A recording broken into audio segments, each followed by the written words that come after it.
Hey, what's up guys? We're back again with the best version of my main deck in the meta. With Evolved Witch everywhere, Royal recruits are cowering in fear. If you stupidly spam into Witch, the skeletons will distract the recruits and the splash damage will crush them. When you're running high cost, fast moving bait cards like Royal recruits and Royal Hogs, Lightning's too difficult to fit in Royal recruit stacks. It is better to have cheaper, more adaptable spells like Fireball, Arrows, and Barb Barrel. Without Lightning, Royal recruit stacks seem screwed. But luckily, the Golden Boy is here to save the day. GoldenEye dashes onto skeletons, depleting your opponent of distractions and deleting their witches. The fact that he can consistently dash on anything around him makes him way harder to distract, guaranteeing you get huge damage if they have anything near their tower. The ranked 20 player in the world is beating the best players in the game with this stack. It's time to charge, dash, and assert dominance. Lots of recruits love to everyone that's supporting the channel with creator code SirTag. All right, you guys already know the deal. If we're seeing Electro Giant in the banner, I would love to play against that with the Evolved Goblin Cage, chewing that thing up and spitting it out, making sure that he just desecrates his elixir advantage. If you ever get an advantage and you get to go in for the Electro Giant and then you don't get any damage whatsoever, it's one of the worst feelings in the world. You find yourself getting the advantage, dropping your Electro Giant, thinking that your big behemoth is going to get onto the tower, and then just gets munched on. So this guy is going to be playing a Boss Bandit, probably Royal recruits counter with, like, I don't know, bridge spam cards, like Magic Archer maybe, or Archer Queen.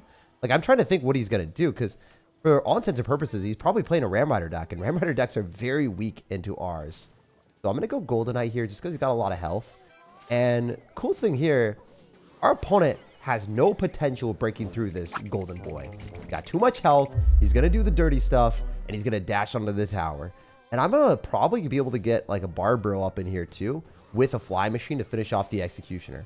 So I like this situation because bro hasn't been able to go Ram Rider, and he still can't find a situation to go on offense because all of his cards are just getting carefully dissected. I was going to say cards, and then it just turned into the weirdest word I've ever said, but you know, that's what happens when you start recording at 12 p.m. here, guys. It's just fun to play Clash Royale at all points in time. I'm kind of addicted to this game. Weird, because I've been playing for like 8 years, you know? Some things never die for me, and Clash Royale is just fun, fast-paced action, so hopefully I'll be enjoying this for many years to come. How long have you guys been playing? Let me know down in the comment section if you've taken breaks or what you've been up to. For me, I've just been playing this straight up for 8 years. It's kind of insane to think about that, but yeah, so many millions of cards won in grand challenges especially. Anyway, this guy isn't going to be able to do much here. I'm trying to think of like what his win condition truly will be. If he doesn't drop it, it's going to be a lose condition because bro has not found any opportunities. He's just trying to break through, and I wonder if we just double tapped it. Wait. There's the Ram Rider. Okay, that's what I expected. I just go Goblin Cage like this, and if you guys don't do that, then you're going to be acquainted with why Goblin Cage is so good. Look at how it shuts down the entire Ram Rider. 0 damage on my tower. Beautiful. And you know what is even more beautiful? That Executioner damage. That was very spicy for that guy. Anyway, we're able to pound through with our Royal recruits, and his Royal Ghost is royally screwed. Despite him being able to knock back a lot of our stuff, I don't think it's that scary.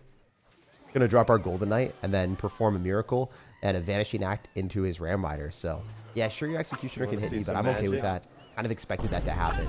And here we go. Here we go again, says the game.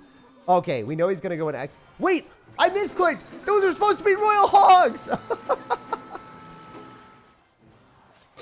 Guys, I don't know if you'll ever believe me anymore. I don't know if I believe myself. Well, I mean, obviously I didn't intend to do that, but that was pretty funny. The 12 a.m. miracles. I have won 6 or 7 games in a row, so I really hope I don't lose this one. That would be my first loss, and I just switched to my main deck, so losing with my main deck would hit different in a bad way. All right, GoldenEye, you got to do him dirty again. I said you did the dirty work. You are going to close the deal. You're going to seal the deal. Oh, come on. You can't be for real. This guy is going to be cycling a snowball on me like that. That's disrespectful. Don't make me journey back towards your tower. I'm going to take it regardless, brother. Let me take it now. So sometimes these are the situations where I just don't really care, and I know I'm going to win. So I'll eat all the damage left side, and I'll just go in with my Royal Hogs and be like, you can't stop me, sir. It's unstoppable. The piggies punished him, and you guys are going to get to see the beautiful battle log. Sometimes I record videos back to back, and I have no plans on losing tonight. So yeah, this is my 7th win in a row, and I hope that we can get all the way up to like 12 or 13 plus. Even misplacing Zappies at the bridge can't reset our win streak, as we push up higher to 3,900 in the world. All right, it's time to infiltrate this guy's base and cause him a ton of pain. So I'm going to go for Zappies in the back, and he's going to have a little bit of disdain if he doesn't have the right deck to beat us.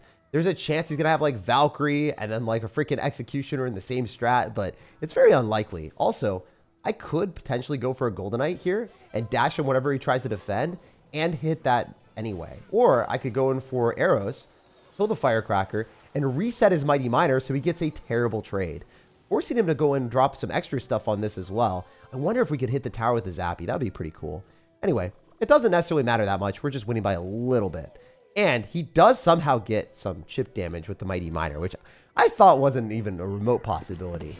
So I can go Goblin Cage directly in front of the Hog Rider. It's going to take 0 damage on my tower if I drop it at the right timing in front.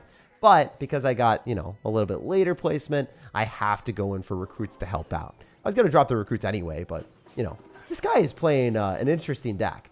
Goblin Hut Firecracker is not something that I've seen very often. There's a lot of bait cards, though, so it is annoying. I'm going to activate King Tower with the Fly Machine, and then I'll see what else he's going to have up his sleeves soon. So I like doing that just for the later part of the game because you can't consistently get value every single interaction unless you have every resource at your disposal. And I try to play as aggressive as I can, getting away with as much as I can as well to finish off games a bit faster. So I'm going to go Royal Hogs here, and I want to get him to go in for a bad trade here. He's going to go in for a Firecracker near his tower, and then he's going to go for a log. So that's 5 elixir, and then he goes Mighty Miner. So bro sauced out like 9 elixir, his entire bank there. He doesn't have that much to work with anymore. I can confidently go in for Zappies to go and pull this in the middle. Even if he drops a bomb, I mean, the Mighty Miner is effectively wasted. And because we're dallying for so long, I might be able to go and afford Royal Recruits right in front of it. So we've got King Tower activated, so we can't really throw win conditions directly on my tower.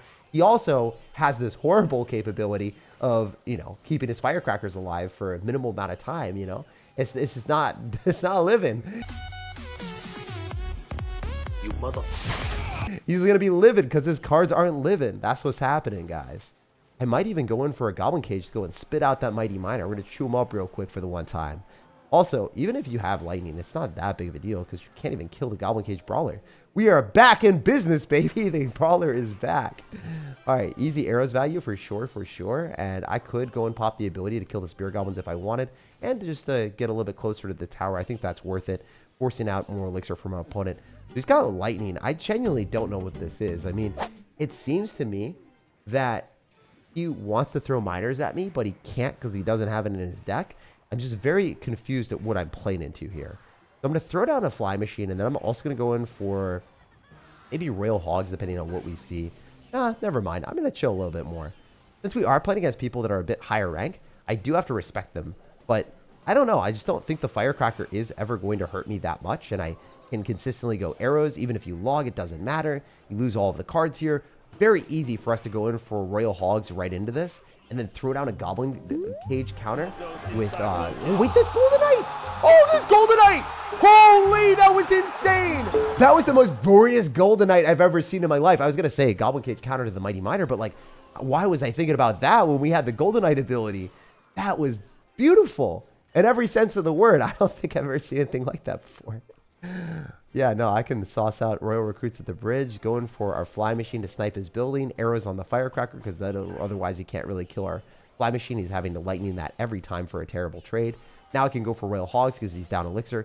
Guarantee that he has to go in for a Firecracker to finish off our Royal Hogs.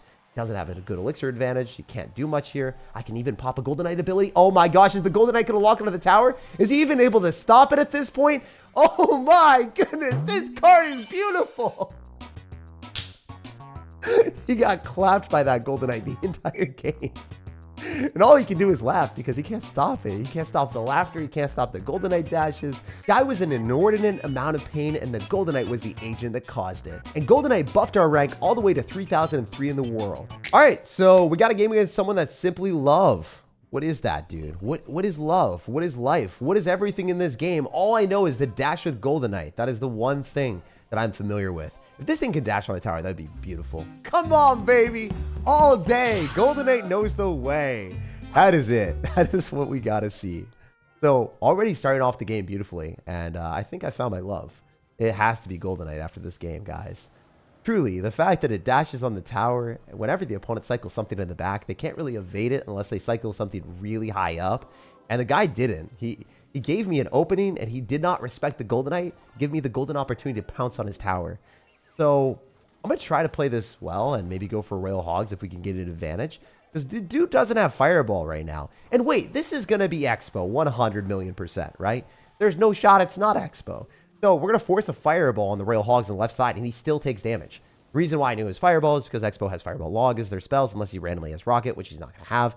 It's a -1 trade for me. He gets +1 elixir advantage, but I convert that 1 elixir into like 300, 400, 500 damage, whatever the heck that was. So freaking worth it. So strat here is to maybe go in for like Golden Knight, make a bit of a better play with the Goblin Cage on defense. And then, yeah, that's what we're going to do. So we're going to go Goblin Cage here.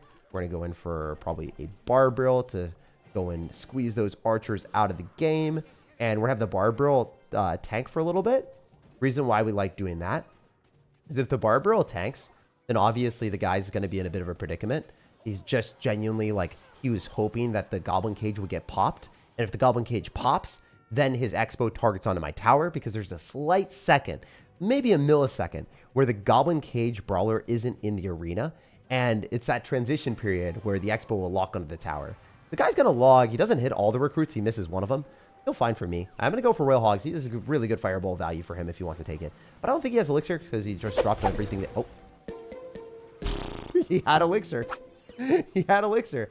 I'm kind of surprised he had Elixir. I'm not going to lie. I didn't expect that. I also did not expect him to die that fast. He probably meant to drop the Fireball and dropped an Expo. Guaranteed he meant to drop the Fireball. Oh, he must be so angry. You know what? This shows the stark difference between my deck and other people's decks. I can drop Zappies at the bridge and not care. Expo players or Cycle players, if you make one slip up on defense, you drop the wrong card, the game's just over. So yeah, that's one of the funny things about Royal Recruits. It's way more lenient. You can suck at the game, and you'll be sucking up all the wins in your favor. All right, Abdallah. What's up, my guy? He is from Jordan. He is not Mr. Michael Jordan. Or maybe he is. Maybe he's from Jordan, and he's Michael Jordan. Okay, all right. Bro's got big ups, dropping 5 elixir in the bag. That is a huge investment. Like when cannon card at the start is kind of crazy. I don't think I've seen many people do that.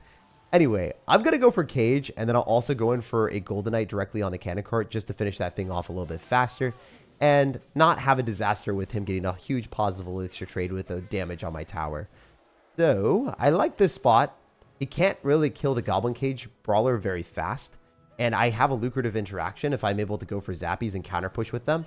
And anything that he cycles here, like the Royal Hogs, it's going to do damage to my tower, but my Goblin Cage Brawler locked onto his tower. Also, I can now use the Zappies that are dallying behind to build up a bigger push. The fact that they're staying on my side of the arena means that I can scrape together more elixir to build up a bigger push that's going to be more problematic and harder for him to defend. I can also then go in for a Royal Recruits counter push with Zappies and Fly Machine and augment my counter push with cards that are difficult to defend and stop that, you know, might be stuff that he wants to see in the later parts of the game with the Goblinstein, which makes the matchup way more difficult. But in the earlier parts, I can try to run around and get damage and get him in an uncomfortable card cycle. And that's what I'm going for here. The matchup is definitely in his favor if he's going to have the Goblinstein Brawler. But, you know, that's just weird. You know, I don't think I've ever seen people play Goblinstein in this meta. It's also not that great. It's not near as good as the Golden Knight here. The Golden Knight dashing on everything, as you guys saw, it literally won his games. Goblinstein, it doesn't do that anymore. They nerfed it so hard. I can go Golden Knight here and see what we can do. I'm going to pop the ability because none of his cards are that cheap. The cannon cart will probably die in his side of the arena. I spent 5 elixir, so not the best trade in the world or anything like that. But if we get the Zappy on the tower, we are getting a bit more of an advantage, and we will take that. Pressuring him to go Royal Recruits earlier than us is always ideal. If we fight closer to our side of the arena, that means that our Princess Tower helps out, and that's what we need to secure better wins. So I'm going to go Goblin Cage here. Would love to go Barbarrel. Maybe we can get him to target that instead of hitting our precious cards. Going to get Zappies down as well. And he loses the Fly Machine because, again, we get more reinforcements faster. We get better trades. Everything about this is just obviously objectively better in every way, shape, and form. We're going to cycle more Fly Machines here as well. And he's going to go Royal Recruits at the bridge. I do think that he loses the cannon cart, though, so that's going to be big. And I think he'll probably try to apply more pressure here. Maybe we can go for a Golden Knight and then go for Royal Hogs and maybe even pop onto the goblin cage. Ah, no, he doesn't go goblin cage. Dang it. Ah, that's not good. That brawler is just dead, and then I don't know if we're going to be able to kill the Zappy boy. I'm going to pop the ability here. Ideally, we can arrows and win that interaction. I wonder if we win that interaction and then lock tower and then get a better trade. So even though he was up a bit, it all swung back in our favor with a couple fly machine hits. Want to go in for more fly machines here and maybe even pop the ability of the Golden Knight and lock onto the tower because his elixir is going to be pretty low and he won't be able to afford anything to block it. Yeah, buddy. Hell yeah. That's what I'm talking about. All right, we're going to have to go for Royal Recruits here. We have to, unfortunately. We got to protect our fly machine. I'm going to go for Goblin Cage to pull all of the piggies, ideally. We missed some of them. That sucks. Really bad. That's actually super rough. We don't like it like that. Miss me with that, brother. I'm going to go Zappies as well. And all I have to do is stop him from doing damage with these recruits, and I think we're chilling. I also could arrows here, but I think it's better for us to go for Royal Hogs, keep our fly machine alive a little bit longer, then arrows afterward. If the fly machine locks, we win, and we locked up the win. Let's go, baby. So it's awesome to be able to beat someone in the later parts of the game where, you know, if he stacks up more stuff, we're kind of cooked because every time he can go Goblin Stein ability and shred an entire side. The side that we want to work on is not going to get damage. But if we were able to win interactions with a good Golden Knight ability, like I timed it, I knew that he would probably go for Rail Recruits, closer to the cannon card. I popped the ability, hit the tower, and got back in the game. That Golden Knight damage was the difference between winning and losing the match for sure. Also, micro interactions like sniping his fly machine with arrows and getting our fly machine on the tower for a couple hits definitely helped out too. It's kind of crazy how Golden Knight went from being one of the worst cards in the entire game to being integral in winning all of our matches. Dash on the like button, subscribe for more daily content, and have an amazing rest of your day.